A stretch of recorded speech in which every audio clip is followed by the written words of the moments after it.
자, 그다음 신공공관리론. 자, 신공공관리론 하겠습니다. 선생님 155페이지.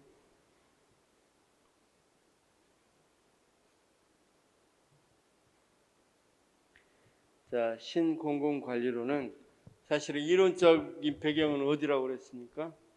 이론적인가? 공공선택이론이라고 그랬죠. 이론적 배경. 그다음 1980년대 이후 영미 국가들 중심으로 등장해서 지난 30년간 OECD 국가들이 정부 개혁의 흐름이었다. 신관료주의 플러스 시장주의, 적지만 효율적인 정부다. 1980년대 이후 신공공관리론이 등장했다. 이 약자로 NPM 이것만 쓰기도 하죠. 시험에도 그냥 NPM, New Public Management, 그래서 NPM이라는 글자만 나오기도 합니다. 자, 시장주의하고 신관리주의. 그런데 좀 조심해야 될 게, NPM에는 물론 나중에 뭐 거버넌스 주장하는 사람이 크게 강의를 보면 이 거버넌스도 속에도 NPM도 거버넌스 속에 들어간다 이렇게 이야기하는데, 항상 NPM 할 때는 거버먼트, 그러니까 거버넌스란 말을 안 쓴단 말이에요. NPM에서는 용어상으로는. 자, 그래서 앞에는 이미 이야기했던 것들을 쭉 이야기했습니다. 크게 볼 거 없고 주요 내용만 좀 보고, 자, 제일 중요한 게 거기 오스본과 게블러가 강조한 정부 재창조 10계명이죠. 거기 157페이지 나와 있잖아. 오스본, 그다음 게블러가 강조한 정부 재창조 표에 박스 속에. 결국 이거 그 내용입니다. 거기 앞에 있는 것도 다 거기 내용인데, 자, 거기 지향하는 10가지 정부가 있는데 무슨 정부입니까? 첫 번째가 촉진적 정부. 지금 내용들이 거기 압축되어 있다고 보시면 돼요. 그래서 이거 맨날 나오죠. 노젓기보다는 방향 잡기다. 옛날에는 뭐였다? 배 노를 저었죠. 그냥 배 노를 저었는데, 배를 노를 젓는 게 아니라 로라고 그러죠.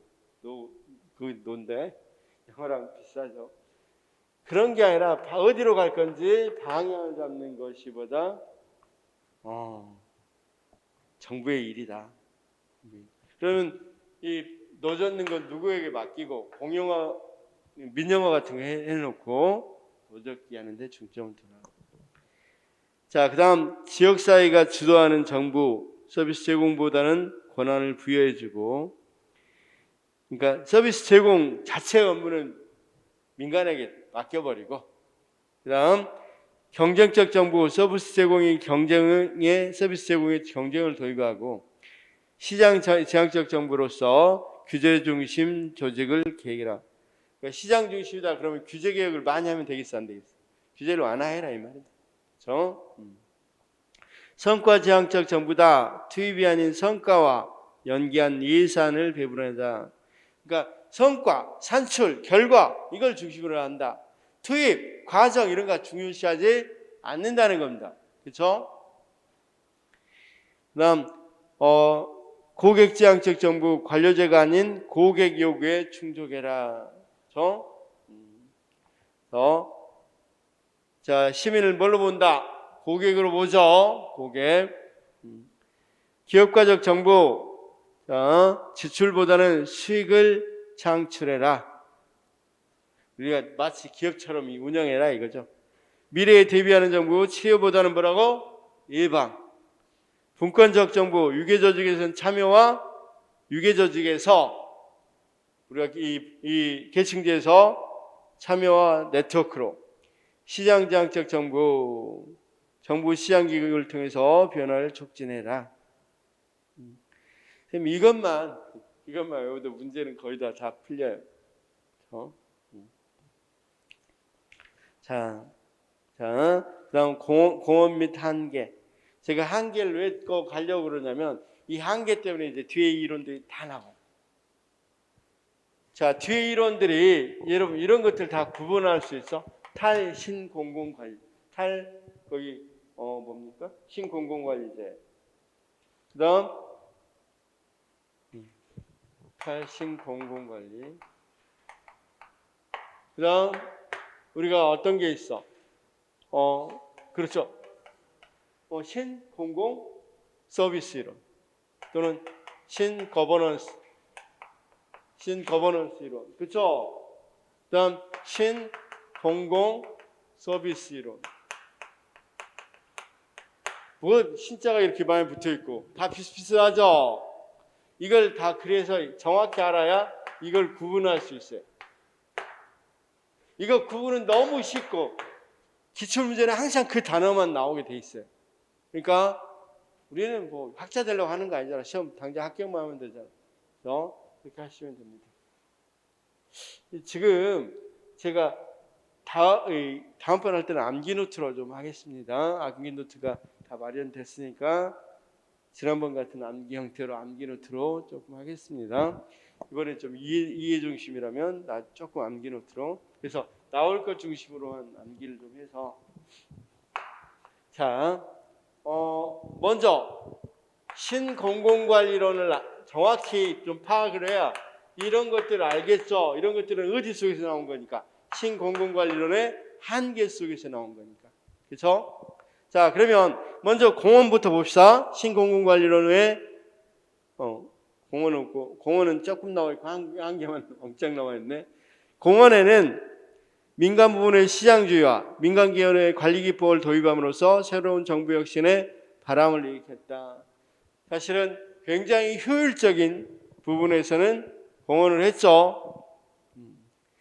자, 그런데 한계를 보니까 지나친 효율성 제고의 부작용.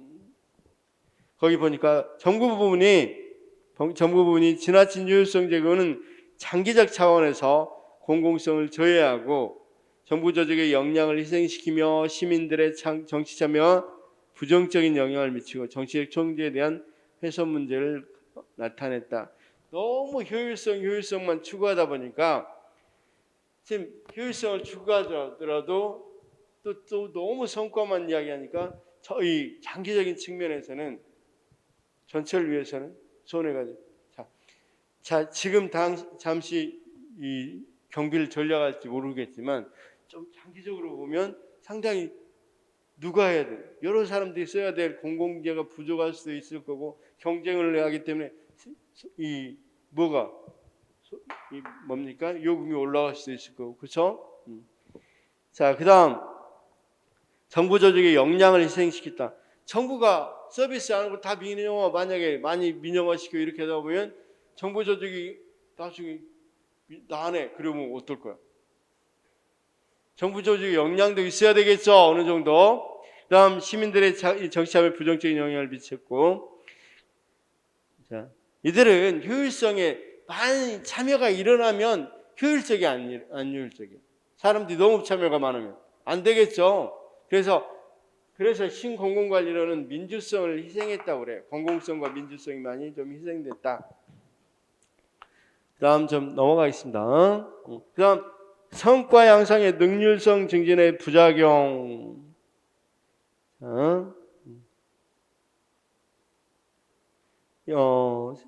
성과 향상이니까 나번 보니까 성과 향상의 능률성 증진만을 강조한 공조적인 때로 성과 맹목주의와 터널 효과. 그렇죠? 터널 효과라는 게 뭐냐면 성과만 막 강조하다 보면 성과 이해의 것은 안 보이죠. 터널 속에 들어가면 저기만 보이지 위에 건 안 보이잖아. 시야가 좁아지는 현상이에요. 오직 이거 성과 달성하려고 노력하지 이 사람들이 뭐 어떤 것들에 다른 불만이나 이런 것들 고려 잘 안 하죠. 그렇죠?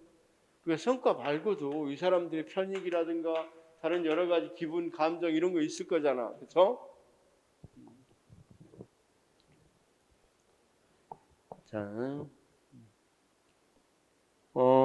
그다음 차선을 됐으면 뭐 차선을 추구하려고 하고 일단은 성과를 무조건 달성하는 데 중점이 두니까 최선을 다하는 것보다는 성과만 달성하면 된다는 식이야. 차선 추구. 그다음 근시안적이고 성과 지표에 고착되어 있고 왜곡된 보고와 왜곡된 해석이 게임을 하고 톱니바퀴와 문턱효과. 톱니바퀴라는 것은 여러분 우리가 소비에서 나올 때 소비가 어느 수준 이상 되면 그 사람이 못 벌더라도 그 소비를 줄이기가 굉장히 어렵다고 그랬죠. 그런 효과. 그러면 성과에서 여기 한번 달성했어. 이 성과를 지정해줬어. 그 성과를 그러니까 상황이 안 좋으니까 내려야 되겠어. 그런데 내리기가 쉬워 안 쉬워? 계속성이 성과만 올라가니까 사람 스트레스는 굉장히 힘들어지겠죠. 그런 것들 톱니. 문턱 효과라는 것은 어느 정도 올라갈 때까지 기간이 상당히 많이 걸린다는 거. 그렇죠? 자, 그다음 고성과는 달성하기 유리한 공공 서비스나 공공 재무만을 선택적으로 제공하려는 체리 파킹. 그래서 성과가 보이는 것만 해. 성과가 안 보이는 건 아예 안 해. 그렇죠? 이를테면 뭡니까? 저소득층에다 가서 봉사활동 한다면 성과 잘 안 보이잖아. 그렇죠? 하루 종일 하는 것보다는 그냥 뭐 하는 거. 성과가 많은 부분에 대해서 집중해서 전화한다. 그럼 전화 100통 했다. 뭐 이렇게 하면 되겠죠. 이런 식에만 집중하는 거예요. 자, 그다음 지나친 경쟁의 부작용. 그다음 두 번째 봅시다. 먼저 첫 번째부터 공무원들이 너무 마치 공무원들 뭐가 돼? 서로 간에 경쟁을 해서 어떤 생산성을 높여라고 하다 보니까 이들이 주체적인 것보다는 객체화돼 있죠. 좋습니다. 그다음 또 공무원끼리 경쟁시키다 보면 우리나라도 학생들도 경쟁이 많이 되면 문제가 되는데 상당히 비인간적인 현상들이 많이 일어나죠. 그래서 어땠어요? 우리 학교 다닐 때 공부 잘하는 애들 것 몰래 찍고 그랬죠. 그러면 안 돼요. 자, 그다음 무분별한 경쟁은 오히려 인력 및 예산의 낭비를 초래할 수 있고 경쟁 과정에 과도한 부담이 발생할 수 있으며 성과 관리 담당관과 업무 집행 부족한 협업을 저해할 수도 있고 당연히 불만 어떤 정서적 탈진 현상이 일어나죠. 자, 세 번째가 조금 중요합니다. 분절화 현상이 발생합니다. 분절화 현상. 공공조직의 과도한 분권화 관리적 자율성 강화는 오히려 공공조직의 내 분절화 문제를 유발하게 된다. 자, 쌤. 신공공관리의 핵심인 시장의 원리를 집어넣는데 제일 중요한 게 자율과 경쟁이죠. 네 마음대로 해. 대신에 서로 간에 경쟁을 하게 돼 있고 그 결과에 대해 책임지게 돼 있죠. 그래서 이런 자유를 주기 위해서 분권화를 시켰단 말이에요. 분권화. 그다음 각 부서마다 어느 정도 자율성을 주다 보니까 조직이 같이 좀 통합적으로 융합적으로 이렇게 해서 연계돼서 돌아가야 되는데 너무 자율성을 주고 분권화 시켜놔 버리니까 따로 놀아. 여기 따로 저기 따로 놀아. 이걸 분절화 현상이에요. 분절화 현상. 그렇죠? 이런 분절화 현상은 우리가 어디서 많이 볼 수 있냐면 이제 뭐 꼭 이 분절화 현상 우리가 대학교 사회과학대학에서 막 그런다 그래서 자연과학대 같은 대학이긴 한데 전혀 별로 반응 없죠. 지금 사회과학에서 이런다 하니까 자연과학대 막 이렇게 전혀 관계되어 있는 것 같은데 서로가 워낙 독자적이고 자율적으로 하다 보니까 서로 이런 현상이 분절화 현상이에요. 그러니까 정부에서도 그런 현상이 빚어진다니까. 이쪽에서 열심히 하면 이쪽에서 도와주고 이렇게 서로 간에 해야 뭐가 되겠죠. 그렇죠? 평창 올림픽 한다. 그럼 올림픽 할 때 여러 기관에서 서로 간에 도와야 되겠죠. 그런데 여기 주 담당 부서에서 주로 하더라도 옆에서는 별로 신경 안 써버려. 그런 분절화 현상. 그러면 분절화 문제를 더욱 강화하는 경향이 있으며 기관 협력 또한 소홀히 하도록. 무슨 말인지 알겠어? 만들었다. 이로 인해 정부 조직 간 칸막이 행정이 발생할 가능성이 커졌으며 정보 공유가 잘 이루어지지 않는 한계가. 칸막이가 관료제에서 나온 건데 여기서도 더더욱 나올 수도 있겠죠. 신공공관리로 인해 오히려 국민의 정치적 통제가 어려워졌고 정부에 대한 불신이 강화되는. 아니 자유를 너무 줬단 말이에요. 자유를. 그러다 보니까 자유를 줬다면 어디에서 통제하기가. 외부에서 통제하기는 더더욱 어렵죠. 그렇죠? 자, 그다음 이 관료 정치화 문제. 이게 이 부분 분절화 현상을 극복해야 된다고 생각하고 이걸 비판적으로 이야기하면서 나온 게 탈신 공공관리론입니다. 다시요? 무슨 문제? 분절화 문제. 분절화. 파편화 문제.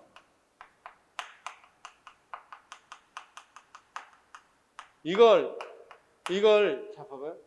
이 문제를 다시 우리가 관료제의 긍정적 측면, 관료제가 나쁜 것만 있는 게 아니라 긍정적 측면도 있죠. 그렇죠? 관료제가 자 봐봐요. 이런 관료제는 이런 계층제가 있음으로써 밑에 이 부서 사이에 분쟁을 위해서 조정할 수도 있고 이런 좋은 측면도 있고 그러죠. 그러면 이런 분절화 파편화된 것들을 어느 정도 치유할 수 있어서 이걸 어떤 것을 통해서 기존의 관료제의 긍정적 측면을 통해서 고쳐보려고 하는 것이 탈신 공공관리입니다. 그러니까 분절화의 핵심입니다. 자, 뒤에 보면 다 그 부분에 대해서 탈신 공공관리는 거기와 관련돼 있어 나와 있어요. 거의 대부분. 그렇죠? 자, 그다음 관료 정치화 문제에서 자, 정부 부문이 객관적인 성과 평가 어려운 상황에서 관료적 자율성을 강화한다는 건 오히려 관리적 자의성으로 변질될 가능성이 있겠다.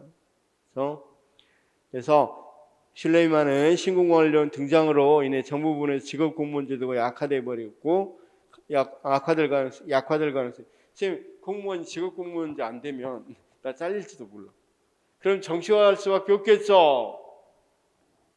아니 지금 왜 공무원들이 그래도 이렇게 중립을 잘 지키고 있을까? 나 못 자르거든. 물론 찍어서 어떻게 자르면 모르겠지만 여러 사람이 함께 있으면 못 자르잖아 솔직히. 자, 경찰에 이번에도 경찰이 이렇게 다 있는데 13만 경찰 다 자를 거예요? 말이 안 되죠. 그런데 뭐 자기가 잘못 안 하면 몇 살 정년까지 완전히 보장해 주잖아 직업 공무원들. 그런데 만약에 이게 성과주의에서 신공공관리를 써서 직업 뭐 서로 경쟁시키고 좋은 사람 승진시키고 아닌 사람 폐퇴시키면 그 사람 나가라는 소리잖아. 굉장히 약화될 수밖에 없겠죠. 그래서 말 그대로 관료의 정치화 현상이 나올 수 있겠다. 뭐 신공공관리의 유형은 볼 것 없고 신공공관리에 대한 도전이 있습니다. 도전. 블랙스버그 선언인데 자, 작고 아름다운 정부라고 말하는데 반대하고 있다. 선언은 관료제를 표현하고 있으며 작고 아름다운 정부. 자, 1970년대 관료제를 변호한다고. 무슨 말인지 알겠죠? 신공공관리론을 비판하기 위해서 관료제를 변호하고 신공공관리론을 반대하고 있다고. 이런 이 블랙스버그 선언이 있었고 특히 이제 그것에 의해서 우리가 실제로 공익을 추구하는 공무원이 된다는 이런 선언을 강조합니다. 그러니까 공무원이 이 사람들은 지금 완전히 사적 이익만 추구한다고 생각하잖아. 자, 생각을 해봐. 공무원인데 내가 공무원이다 이렇게 생각하면 내 이익만 추구하자 이런 생각을 안 할 수도 있는 경우도 많이 있겠잖아. 사실 그런 측면을 강조해야지 맨날 공무원 사적 측면, 공무원도 개인인데 개인의 이익을 추구하지 이렇게만 하면 안 되겠죠. 그래서 자 그런 측면에서 공무원은 뭘 추구하는 사람이다. 공익을 추구하는 관료제는 그렇게 봤거든. 베버의 관료제는 페버의 관료제는 그렇게 봤단 말이에요. 그렇죠? 관료를 바라보는 눈은 두 가지가 있어요. 페버 시각하고 뭡니까? 파킨슨 시각. 그렇죠? 페버는 관료들이 효율적으로 운영하는 이 뭐입니다. 효율적으로 정부를 운영한다는 시각이고, 파킨슨 시각은 관료들이 자기 부하들만 회등시키는 그런 존재. 나중에 한번 이 문제 풀다가 그 부분 설명해 드리겠습니다.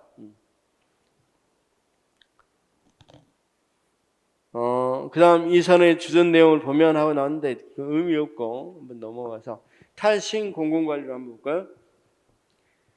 2007년 나왔습니다. 신공공관리 넘어라는 책에서 냈고, 그 다음 신공공관리로는 신공공관리의 역기능을 교정하고 통치 역량을 강화하면서 정치행정체계의 통제와 조정을 개선하기 위해서 재집권화, 재규정. 이제 여기는 아까 뭐라고 그랬어? 분권화, 자율 이렇게 했는데 집권화, 재집권화, 재규제 이런 걸 이야기한단 말이에요. 그렇죠? 그 다음 탈신공공관리는 신공공관리는 능률성 강조와 과도한 분절화로, 여기 나왔죠? 과도한 분절화로 인해 발생한 부작용 및 한계를 보완하는 대안으로 제시됐다. 탈신공공관리는 신공공관리에 의거하지 않는 부정적 결과를 극복하기 위해서 개혁하는 방안을 제시했으며, 탈신공공관리는 신공공관리 계획의 수정과 보완이며, 이는 전통적 관리제와 신공공관리론 계획의 변집법. 아까 뭘로 좀 더 긍정적 측면으로 이걸 치유해서 좀 더 나은 걸로 추구하자는 이론이겠죠. 변증법은 정반합이니까. 그래서 등장 배경 쭉 나오는데, 그래서 거기 박스에서 무슨 정부라고 표현되어 있어? 통정부. 무엇에 반대되는 말이야? 분절화돼서 따로따로 놀지 말고 통으로 놀자는 거죠. 거기 보면 그럼 계속 뭐가 강조되겠어? 통합이나 연계 이런 것들이 강조되겠죠. 신뢰 이런 것들이. 경쟁보다는 신뢰, 또는 통합 이런 거 강조되겠죠. 그래서 특징 봐봐. 탈신공공관리제는 구조적 통합을 통해 분절화의 축소, 그 다음 재집권화, 재규제, 그 다음 총체적 정부, 아까 통정부라고 그랬죠. 신공공관리의 역할 모호성을 제거하고 명확한 역할 관계를 도출하고자 했고, 민영화 또는 민간 유탁보다는 민간 부분, 공공 부문의 파트너십을 강조한다. 아까 유탁하자 이런 것보다는 물론 유탁한 부분도 있겠지만 어느 정도 서로 파트너십을 강조하는 거. 자, 그다음 분권화, 자율화, 독립정화보다는 집권화 역량 및 조정의 증대, 행정의 행정적 역량 강화, 역사적 문화적 요소에도 유의하자. 지금 내가 여기서 근데 핵심이 이게 때문에 거의 대부분 뭘로 나오겠어? 분절화, 파편화를 방지하자. 그렇죠? 엄마, 4시 다 돼버렸네. 좀 뒤에 문제는 좀 풀어보면 좋겠는데. 좋습니다. 조금 정리해보면 대강은 어떤 건지 오늘 했던 걸 대강 알겠죠? 자, 한 번만 쭉 옆으로 한번 정리해보겠습니다. 과학적 관계론, 인간관계론, 행체주의, 그렇죠? 그다음 생태론, 체제론 같이 이렇게 하니까 생체, 그다음 비교, 발전, 그렇죠? 그다음 신행정학, 사실은 발전행동하고 비슷한 식이 나왔는데 신행정학, 여기까지 우리가 이야기했던 거고, 여기서부터는 이제 정부 실패가 일어난다고 그랬죠. 정부 실패가 일어나니까 공공 선택 이론이 나왔다고 그랬죠. 그렇죠? 공공 선택 이론이 나왔고, 또 이런 공공 선택 이론 말고도 여기 행태주의가 이야기했던 것에 대해서 반기를 들고 나왔으니까 비판적으로 나온 게 제도가 중요하다. 제도. 그렇죠? 제도에 의해서 행동이 일어나지, 이 행태주의적 시각에 의해서 일어나는 건 아니더라.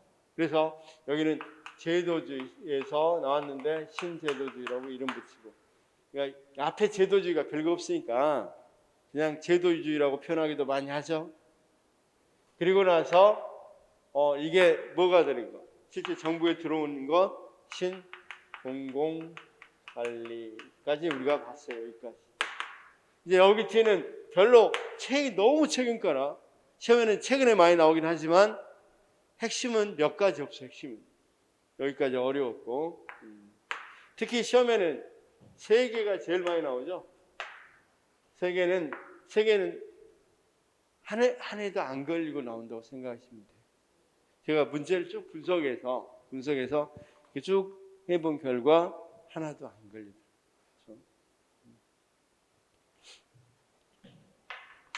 자, 오늘은 일단 여기까지. 이해는 딱 다 됐죠?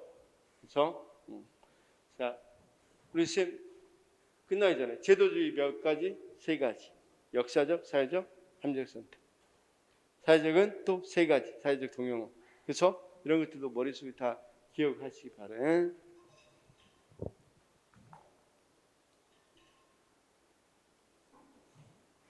이렇게 하는 것이 더 나아, 가로로 하는 게 더 낫겠어요? 뭐 알아서 하겠습니다. 수고하셨습니다.